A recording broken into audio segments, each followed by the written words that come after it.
無限大の地図広げ果てしないあの場所へ Let's stay on 高く頬を上げて風に乗れ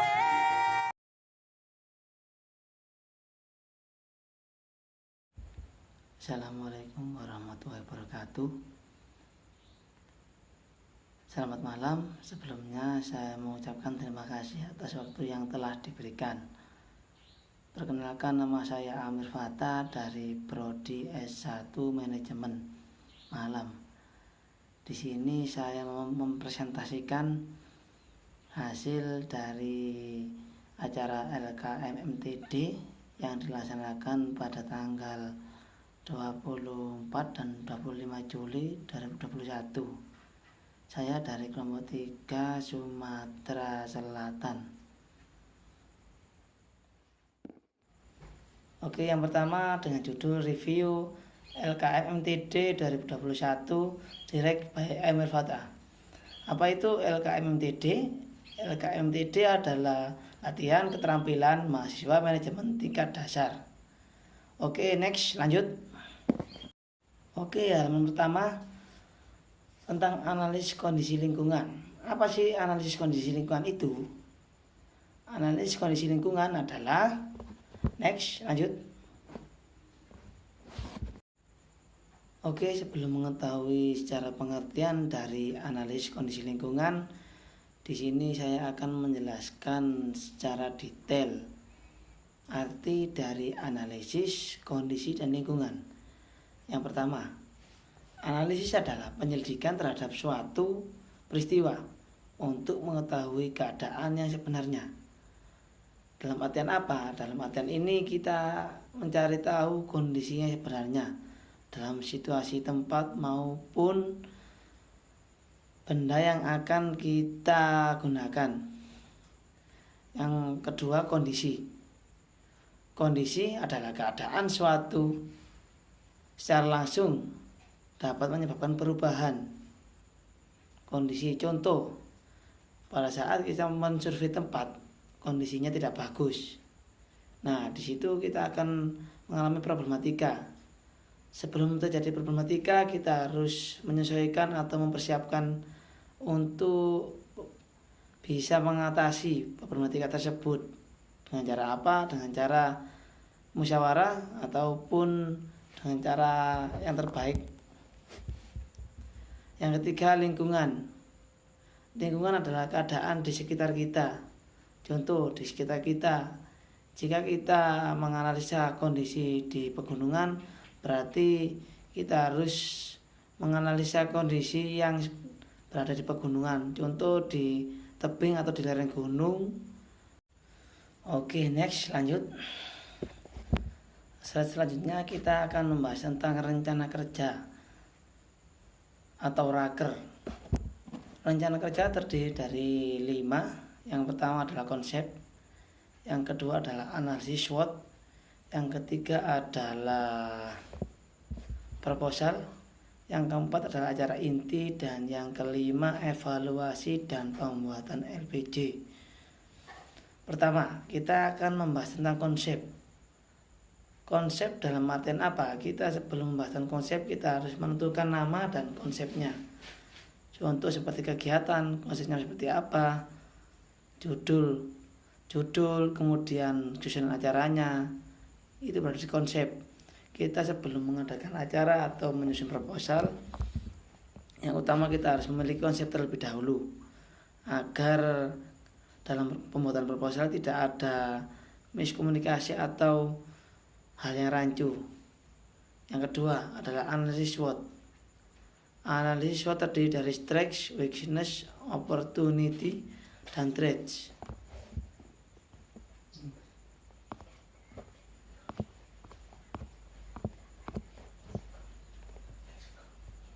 Kekuatan atau strengths. Kekuatan atau strengths adalah poin internal positif dari nilai yang akan dilaksanakan.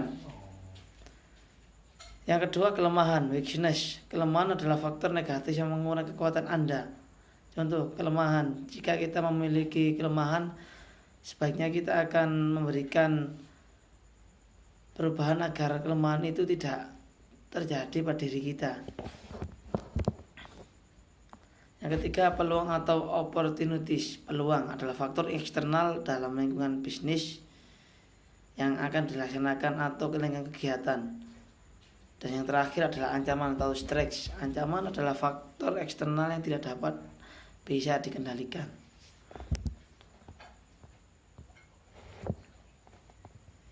Yang ketiga, proposal. Dalam proposal ini terdiri dari job sekretaris. Di dalam proposal akan ada susunan panitia, kemudian kata pengantar, rangkaian harga, dan lain-lain. Yang keempat adalah acara inti. Acara inti ini kita akan mengeksekusi langsung satu kelompok dalam hal yang telah kita tentukan bersama yang tertulis di judul proposal. Dan yang terakhir adalah evaluasi atau pembuatan LPJ. Setelah acara inti kita akan membuat LPJ atau lembar penanggung jawab, di mana di dalam LPJ ini kita akan mengetahui seberapa jauh kita mensukseskan acara yang telah kita buat bersama. Lanjut, next. Oke, selanjutnya kita akan membahas tentang kepanitiaan. Dalam kepanitiaan ada beberapa hal yang terdiri dari yang pertama, pelindung atau penanggung jawab pameran. Yang kedua adalah pembimbing. Yang ketiga adalah ketua. Yang keempat adalah sekretaris. Yang kelima adalah bendahara. Yang keenam adalah seksi acara.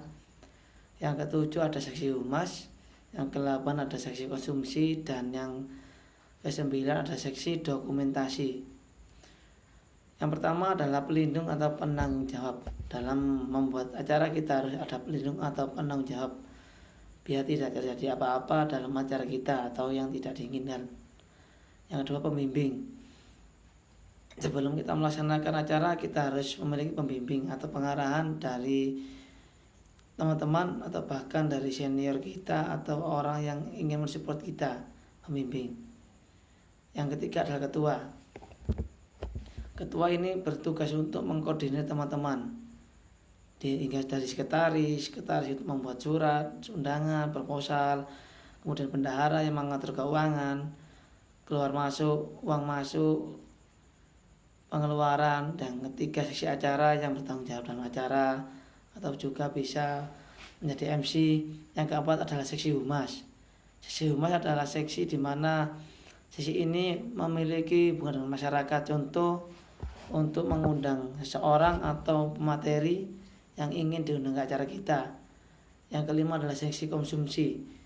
Seksi konsumsi adalah seksi yang sangat vital, di mana dalam acara ini kalau tidak ada konsumsi kita tidak akan bisa berjalan dengan lancar acaranya.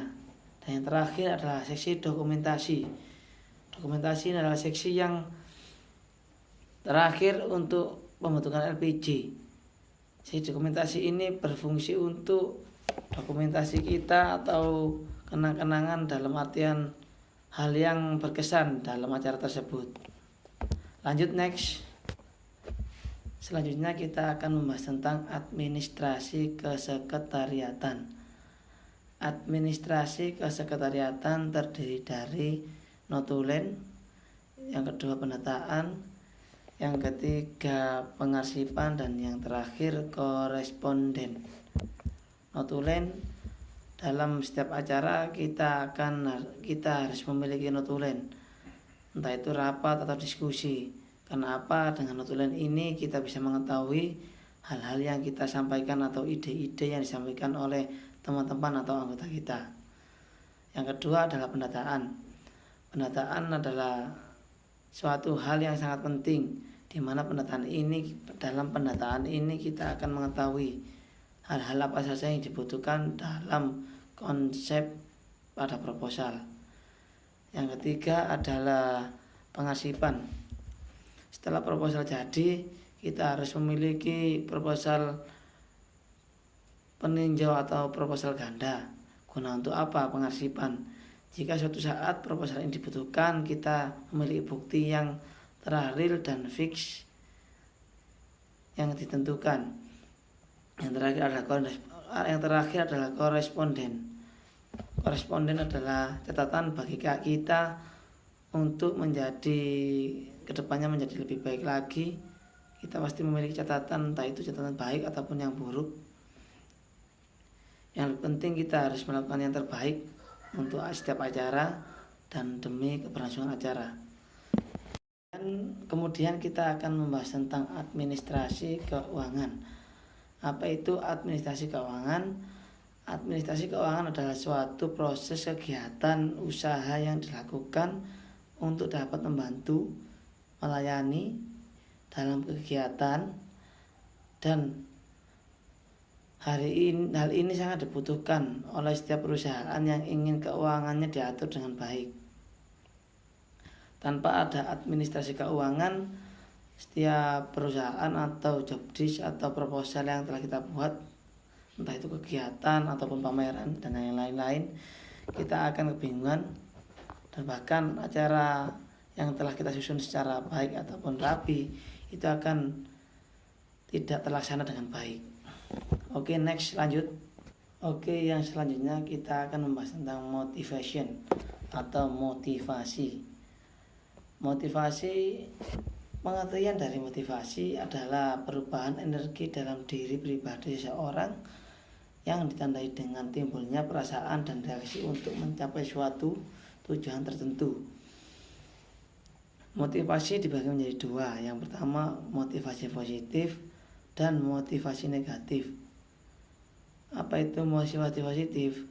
Motivasi positif adalah motivasi di mana seseorang memiliki dorongan untuk melakukan hal yang terbaik. Contoh, dorongan kita untuk belajar lebih giat dan lebih baik lagi guna untuk mencapai suatu cita-cita yang telah ditentukan, cita-cita yang telah diimpikan. Yang kedua adalah contoh dari motivasi negatif. Motivasi negatif adalah motivasi yang cenderung dalam keburukan. Contoh, ada seseorang yang tidak suka dengan kita dan ia sengaja untuk merendahkan atau bahkan memberikan motivasi jelek pada kita untuk tetap menyerah dan tidak lanjut untuk bersemangat. Lanjut, next. Selanjutnya kita akan membahas tentang hard skill. Oke, apa itu hard skill? Hard skill adalah merupakan suatu keahlian yang diperlukan bagi seseorang individu untuk berhasil melakukan pekerjaan. Hard skill bisa diperoleh melalui program pendidikan dan pelatihan formal, termasuk kuliah, magang, kelas pelatihan jangka pendek atau kursus online, serta program sertifikasi pelatihan di tempat kerja maupun di dalam bentuk organisasi, komunitas, kumpulan, dan yang lain-lain. Dalam hard skill ini, seseorang akan bisa mengetahui skill atau bakat yang terpendam karena setiap hari atau dalam jangka waktu tertentu dilatih secara terus-menerus. Hard skill. Lanjut, next. Setelah kita membahas tentang hard skill, dilanjut kita akan membahas tentang soft skill. Apa itu soft skill? Soft skill adalah kemampuan non-teknis pada diri seseorang yang terbentuk secara alami berdasarkan lingkungan sekitar, pendidikan, dan pergaulan. Soft skill hampir sama seperti bakat, tapi bisa dipelajari dan dikembangkan seiring berjalannya waktu. Seperti yang kita bahas sebelumnya tentang hard skill, soft skill ini kemampuan non-teknis, dalam artian kemampuan yang dimiliki seseorang secara tidak langsung, tapi harus dilatih secara terus-menerus. Oke, lanjut, next. Nah, tiba di ujung PowerPoint. Terima kasih. Nah, di sini saya mengikuti suatu organisasi di kampus. Dalam organisasi ini saya dipelajari tentang hard skill dan soft skill. Di sini saya dibimbing dengan baik dalam hal hard skill maupun soft skill, entah itu dalam hal berbicara di depan umum atau organisasi saling membantu, kemudian kita berdiskusi bersama. Dalam hal ini saya mempelajarinya dalam organisasi yang saya ikuti.